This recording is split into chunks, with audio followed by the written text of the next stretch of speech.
Typically called the MPVO, or the medium powered variable optic, I'm going to change the name a little bit for scopes in the 2 to 10/3 to 18-ish magnification range.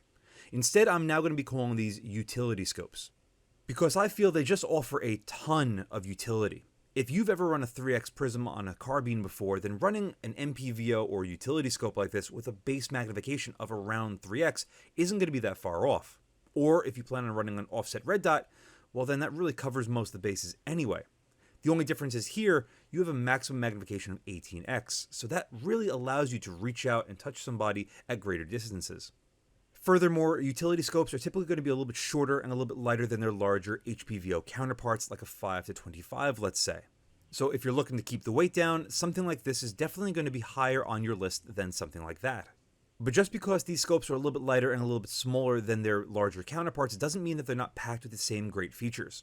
Unless you're strictly looking for illumination, because then the Mark V comes with a bit of a caveat. However, let's see what the physical differences are between this and its little brother, the 2 to 10. If you haven't watched my Mark V HD 2 to 10 illuminated TMR video, I highly recommend you watch that because I go over the physicalities of that scope in greater detail. With this, it's just going to be a very quick overview to show you what it's like and how it compares to that scope. So, if you want to find out more about how it feels in hand, go watch that. As far as this 3.6 to 18x44, you can see this thing has been extremely pre-loved. The owner has put this through tons and tons and tons of PRS matches, and it still works perfectly fine. So much so that the eyepiece still is very smooth, requires a good amount of force to open up, and is still rock solid. So, very nice to see that.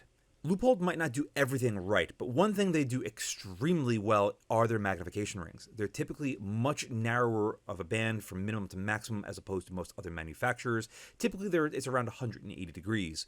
With every single Leupold I've ever got my hands on, it's way tighter than that, which makes going from minimum to maximum extremely fast.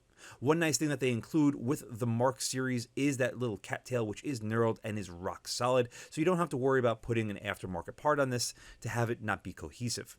The side focus on this goes from minimum to maximum in a very short sweep. The control on it is also very smooth and well damped, and requires a decent amount of force to turn it. However, you will not see illumination on this scope because it is optioned without it.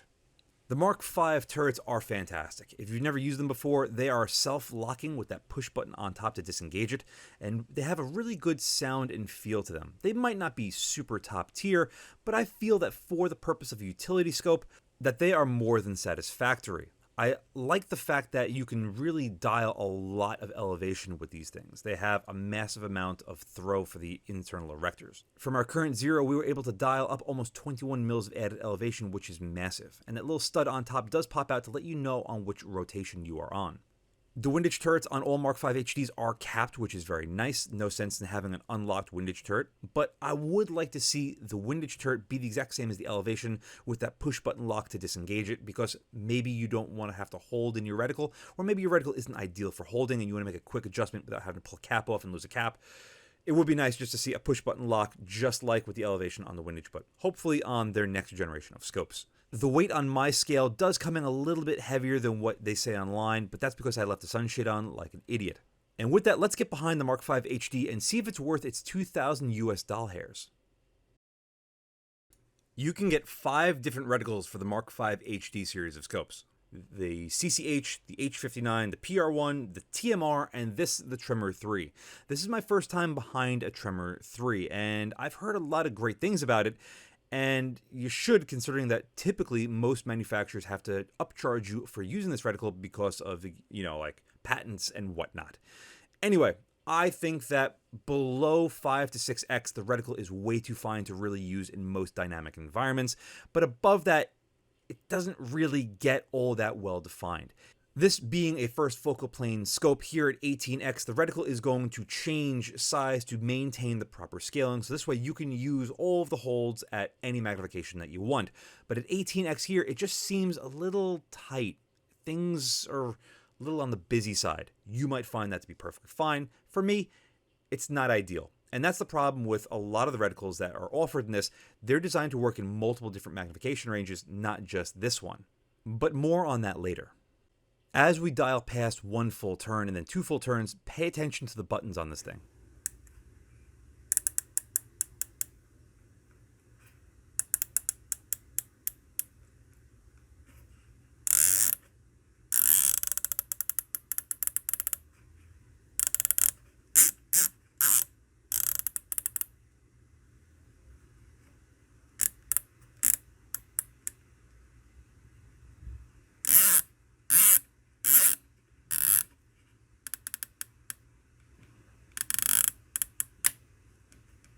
At one full turn, the main button sinks flush, and then on 2 full turns, that little dimple comes up on top. They sound and feel really good, and for a utility scope, I don't think you can get much better. Let's find out, though, if the reticle lines up to our target, which it does a very good job of, but now let's see if when we go to adjust the turrets, if it really makes a difference. As far as adjusting the side focus, we have very minor shift between the reticle to the target, which is good. Some scopes have a lot of movement. The same can be said for as we change magnification. Nothing really changes. Everything stays nice and tight. Now, another thing that stays nice and tight is the reticle to the target when we make adjustments. 4 mils over and 4 mils up, you can see we line up perfectly, and it re-zeroes on the windage perfectly fine.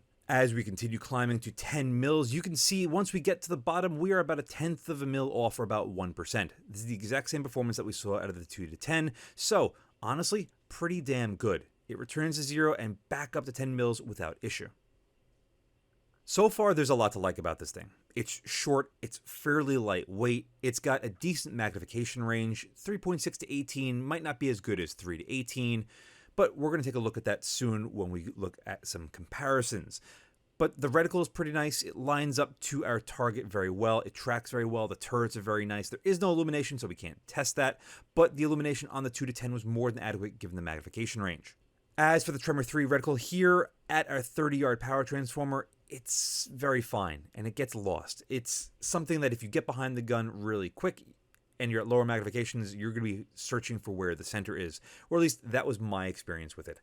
Again, these reticles are more often than not designed around higher magnified optics, such as the 5 to 25 or the 7 to 35, and then they're just brought into this sort of magnification range and then just left to be as good as they can be, which is unfortunate, because I don't feel that anytime that a scope like this perfect case in point, the Mk5HD series of scopes, when they go from a magnification range of 2 to 10 to 7 to 35 and share only 1 or 2 reticles between them, it usually tells me that they don't want to invest the money in making a tailor-fit reticle for a particular magnification range.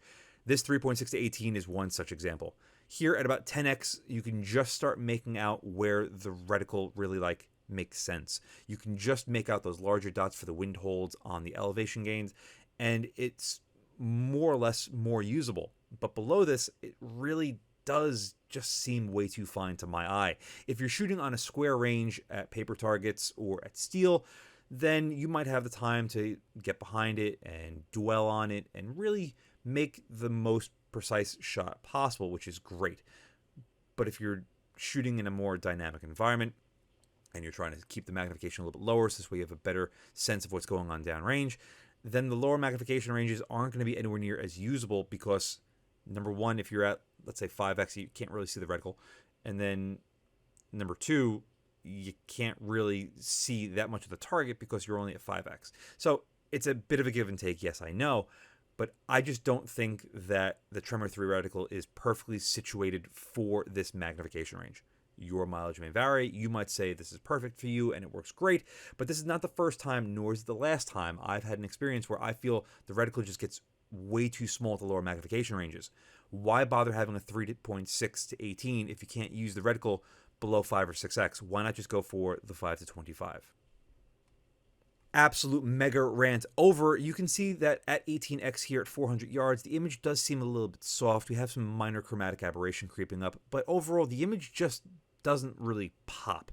We had very clear skies and bright weather, so it has nothing to do with any sort of environmentals. It just seems a little bit flat. And we are going to make some direct comparisons between this and some other scopes of varying price points, which you might see some differences on.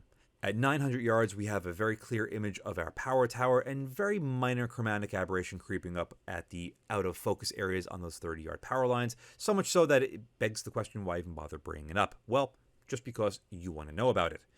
One thing that the Mk5 does a really good job on isn't necessarily the Eyebox. It does an okay job with that, but keeping the reticle and the image sharp to the point where you can't see through the scope anymore. I've seen it more often than not where a scope will have either the reticle and or the image, or sometimes both, completely fade away when you're slightly off center on this thing, and it makes a scope that should be a utility scope almost useless. If you can't shoot this thing from a dynamic environment, from an off position with a bad cheek weld potentially, then there's almost no point. Backing down the magnification to about 10, you can see we still have a very wonderful image. The field of view on this thing is pretty adequate, but I'll start touching on that again when we get into the real side-by-side comparisons. We still have the same performance as far as clarity and sharpness to the image all the way out to the shadows, but it is pretty tight on the Eyebox side to side. Forward and back, we do get a little bit more relief from it, so that's a plus. But ultimately, it's not, oh my god, wow, this is the best thing I've ever gotten behind. But again, it's adequate. Keep in mind, this is still a $2,000 rifle scope. Now, you might be saying, yes, but it's American-made and designed and very lightweight and fairly capable. And I'm going to say, yes, you do have some points on that. But just keep in mind, there might be some better options out there for around the same price point. At 3.6x, it does get a little bit hazy when we go all the way to the extremes, but it's so extreme that you're never even going to be in that position anyway. To give y'all a different perspective on the Eyebox from a dynamic standpoint, we can get really far away from this thing at 3.6x and pretty close to it as well. Side to side still seems a little bit lacking, but good luck finding the reticle at 3.6x like this because it's hard enough when you're standing still, let alone just dancing behind it. At 10x, we do see a bit of a drop off as far as forward and back leeway. Side to side though still seems pretty tight, and unfortunately the higher up in the magnification range, typically the worse it's going to get. And there's no surprise here that once we crank this thing up to 18x its maximum, things do become substantially tighter.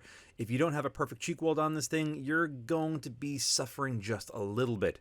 However, if you're running this on AR-10 with a flat comb, you shouldn't have that much of an issue side to side, but forward and back will at least give you the same sort of view looking through it, as long as you're not running like a plus 20 or plus 30 MOA mount. For any of you wondering what this thing looks like at 1,000 yards, here we are with 0 mils of added elevation.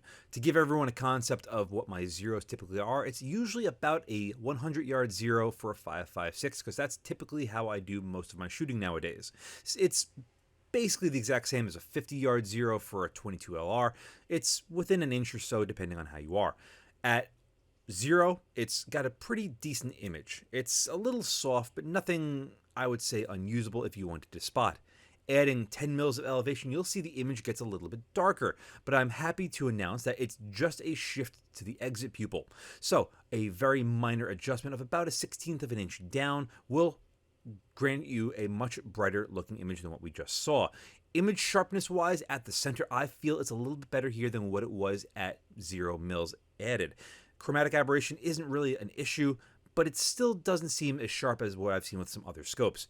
Adding another 10 mils of added elevation, however, does the image get any worse? Ironically enough, I don't think it does. It does get a little bit darker, but again, the exit pupil is shifting every single time that we adjust our elevation at 18x. So a very minor adjustment once again to where the camera is rectifies the darkness to the image. Sharpness though, I don't really notice a considerable difference. Adjusting the side focus to see if I can squeeze a little bit more out of it really yields no better result. So this is one of the party pieces of the Mk5HD. You can add massive amounts of elevation to it without losing image quality. It is really, really nice.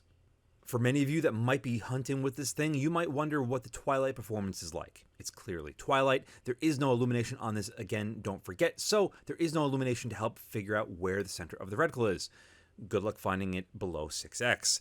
Here at our 400-yard brick building, I slowly increase the magnification, and to be brutally honest, as long as you have a perfect, and I mean a perfect cheek weld behind this thing, it really doesn't lose that much brightness to the image, given the fact that it's only a 44mm front objective, but again, it's only a 5x magnifier in this, so that does play dividends.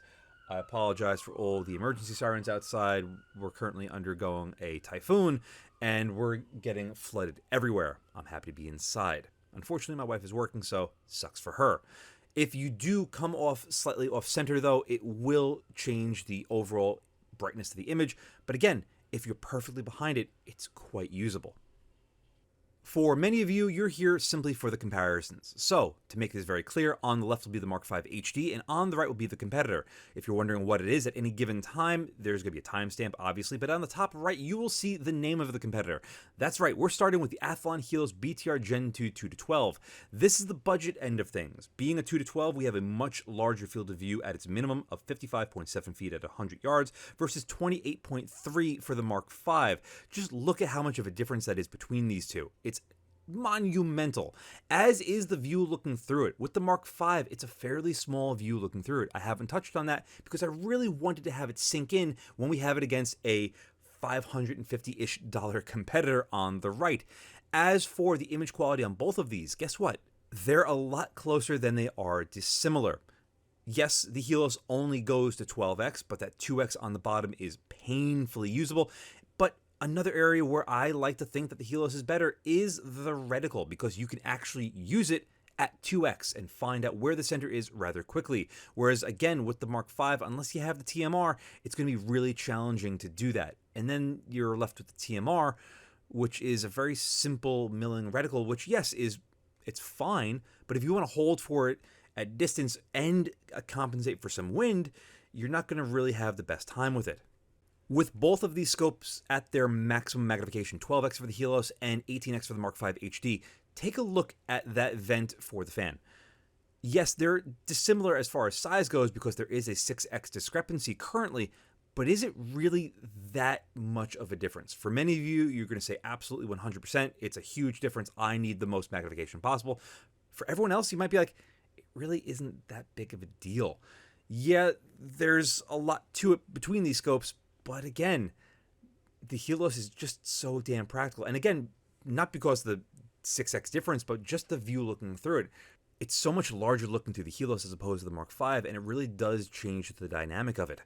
As far as weight, guess what? The Helos is an ounce lighter. It's 25 ounces. And because it's a fifth the price of the Mark V HD and comes with illumination, it is the bargain deal to get. I've had mine on my rifle for 1,000 rounds now, beating the absolute crap out of it, and it has served me extremely well.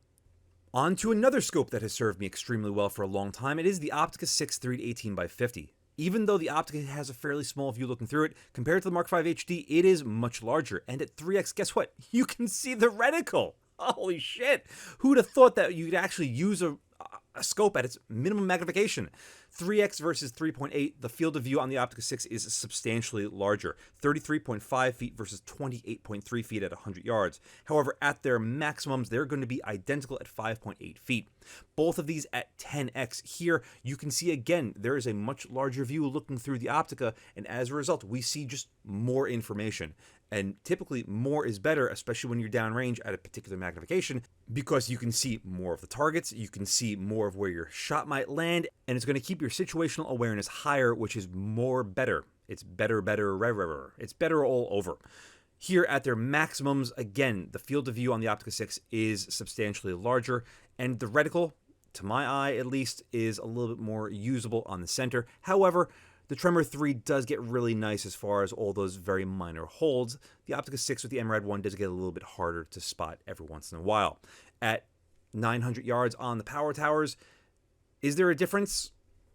Yes, on the view looking through both of these scopes, but truth be told, both of them perform extremely similarly here, especially when we go side to side. The Mark V does seem to be a little bit more finicky going side to side as opposed to the Optica 6. Despite the fact the Optica 6 only has a 30mm tube versus 35, it still has a larger front objective, which helps.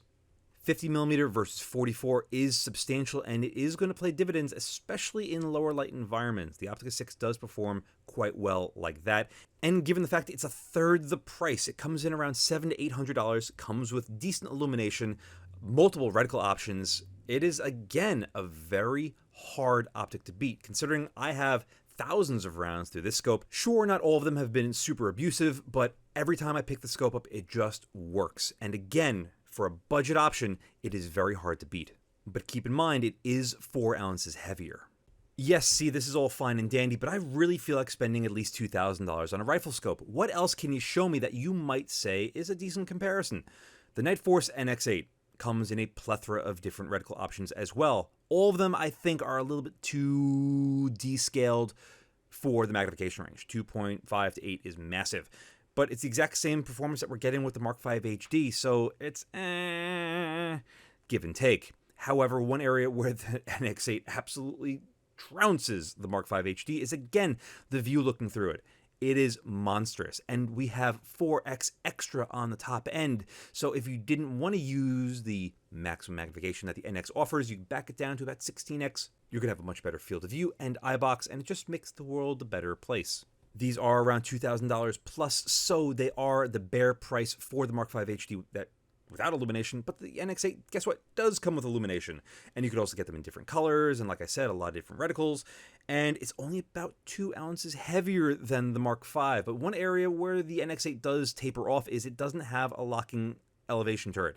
It's got a capped windage, which is great, but it just doesn't have a locking elevation turret. And I think the reason for that is they wanted to upscale the ATACR a little bit, but nevertheless, it is an incredible scope with an incredible image all the time, and I've recommended it to a couple of people. They've purchased them, and they have been absolutely in love with them.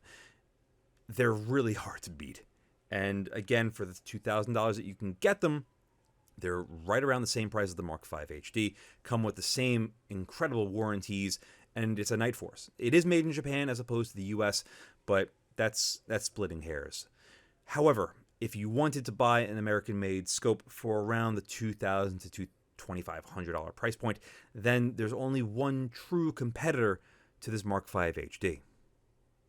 And that is going to be the Nightforce ATACR 4-16. This I had at the exact same time as the Mark V HD. Guess what? Because the same guy sent both in at the same time. He had a soft spot for the Mark V HD because he had run it for like a decade and it never let him down. But when we talked about which one he prefers for everything other than the soft spot in his heart, it's the ATACR. And I can absolutely 100% agree that the ATACR 4-16 is perhaps the best scope I have ever reviewed. It left me feeling special. It left me feeling like I had experienced something that doesn't come along all that often. In fact, the last time I had a feeling like this was with the ZCO, the Zero Compromise Optics 4-20, which is a $3,000 plus rifle scope. The ATACR, as seen here with the MIL-R reticle, comes in at the exact same price as the Mark V HD with illumination, which is $2,500. So, as near as makes no difference, these two are going to be very similarly spec'd. The only difference is going to be 3.6x at the minimum versus 4, which, believe it or not, does carry a bit more weight here with the ATACR because the minimum field of view for the ATACR is 26.9 feet versus 28.3, so that is going to be noticeable.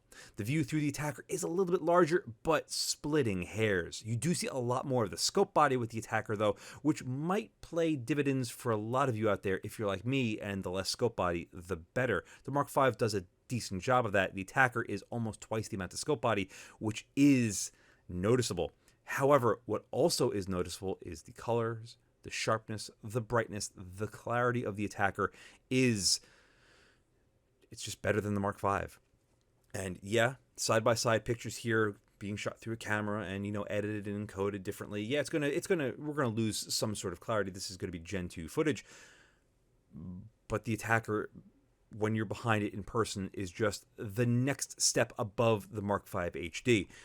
Weight-wise, it's also going to be a step heavier, at about 4 ounces heavier. It's about 30 ounces, but the ATACR is an experience. The Mark V is good for the price point and what its capacities are and its weight and how it's configured. The Mark V is very good. Do I think there are better options out there? Yes, I do, and the ATACR is certainly one of them. I would happily take the weight penalty and pay the exact same price to run the ATACR over the Mark V HD. And that's what I did for almost 2 months. I've had these scopes for a long time. And I ran them on my rim fires, on my center fires, different distances, different matches, different places. And you know what? The ATACR always seemed like the better scope. And I am going to be doing a full-on head-to-head against these two after the independent review for the ATACR. But just know, ladies and gentlemen, I do prefer the ATACR. That's great, C, but I don't care about you and what you choose. I want the Mark V HD. But maybe I want to hear you say something nice about it. Okay, fine. I'll relent. I will give in. Fit, finish, and qualitative feel from an external standpoint on the Mk5 HD is excellent. It is very lightweight. All the controls are very user intuitive and just really quality. As you saw earlier with the physical overview on this thing, it's been beat to shit. Works perfectly fine. And if it doesn't, Leupold will fix it for you, no questions asked. If you want to buy an American scope, there are very few of this magnification range, this being one of them, the ATACR being another. I'm sure there's one or two floating around, but as of right now, this is what I'm going to stick with. The Mk5 HD is a wonderful little package. However, I don't feel like any of the reticles are really scaled properly for its magnification range, and that is the biggest hit I'm going to give it. The TMR is probably the closest we'll get, but it's very lacking as far as extra nice features. It's a perfectly fine milling reticle, and yeah, many people have used it for a very long time, but it's lacking. A lot of people might give it grief, but the HMSR reticle, I think it is, found in the Helos BTR Gen 2 by Athlon, is probably the best setup reticle for that magnification range, and would be perfect for this magnification range. You have a nice fat dot, which some people say, oh, it's one MOA, it's too fat. You might think it's too fat until you realize maybe your gun only shoots 1 to 1.5 minutes, in which case it's perfect. You put the dot on what you want to have a hole appear on it, and you put a hole on it. Unless you have to hold for it, in which case you're using the rest of the reticle. The donut is a beautiful size, and the drops are very easy to see, even at the lower magnification ranges. And even if you're not focusing on the dots, you have those large posts that really help draw your eye to the center. It's a very well set up reticle, and I wish the Mk5 HD, either the 2 to 10 or this 3.6 to 18, would have something like that. But they don't. Another thing for me is the 3.6 minimum is a little bit too large. I'd honestly rather just go find a 4 to 20 that would work better for me, or scale it down to a 3 to 18 or even a 3 to 15 and sacrifice a little bit more on the top end, get a little bit more on the bottom end, but then have less going on with the glass because it's only a 5x multiplier as opposed to a 6, and you're probably going to get a slightly better overall optical performance as a result of that. In fact, this could have been a 3 to 15 being a 5x multiplier, but it's not, for whatever reason. It could also have been a 2.5 to like 12-ish, and that would have been pretty cool, but then it would defeat the purpose of the 2 to 10. I said in the 2 to 10 video, I don't know if I would prefer the 2 to 10 or the 3.6 to 18. And if the 3.6 to 18 performed as well as the 2 to 10 did optically, I'd probably go for the 3 to 6 to 18 because most people are going to be running an offset red dot anyway. I myself do see the appeal of an offset red dot, but if I'm running a utility scope, I want the minimum magnification to be a little bit more usable at closer ranges. I ran the Athlon 2 to 12 in a couple of different matches, and I never felt like I needed less magnification to get on target, even inside 50 yards. I really didn't feel like that, but that's me. Again, your mileage will in fact vary. But to answer the question, this or the 2 to 10, I think I'd pick the 2 to 10. It's a little bit smaller, it's a little bit lighter, and 10x is honestly fine for most of the uses I'd run anyway. I probably wouldn't even run offset red dot because I want the ability of having a 2x magnification minimum. I've run the 2 to 12 Athlon Helos through numerous different matches and even engaging closer targets, again, because the field of view on that thing is rather large. It's 55.7 feet at 100 yards for 2x. So cut that in half for 50 yards, let's say, and just the view looking through it's so big and the reticle is so easy to pick up that it really does allow making those shots very easily for me. Again, however, you might think otherwise, and that's perfectly fine. Why do you buy a Mk5 HD? They work. They're bulletproof, they're tested, and they're lightweight. That's basically it. There's a reason why you see so many of them on SPRs. They're just a really damn good scope. But I do think they could be slightly improved. Hopefully, Leupold will be watching this and realize a single sole person with 35,000 subscribers on YouTube is going to help set them on a better course. So if you're listening, Leupold, please come out with like bespoke reticles for different magnification ranges. It would really elevate your product truly to the next level. So with that, a huge thank you for the individual for sending this in. I had an absolute blast having this and the ATACR side by side for as long as I did. And if you're curious about that, stay tuned because the ATACR video will be coming out very soon. And then shortly after that, the true head-to-head between this and that, because there's a lot more to talk about than what I just mentioned. Anyway, a huge thank you for all of you for watching. And as always, see you again next time. And a huge thank you to my Patreon providers and my Subscribestar subscribers. Without you, this truly wouldn't be possible. If you'd like to support my channel but don't want to join either of those, I completely understand. But you can still help by using my affiliate links in the description below, and or like, share, and subscribe as always. Again, thank you very much.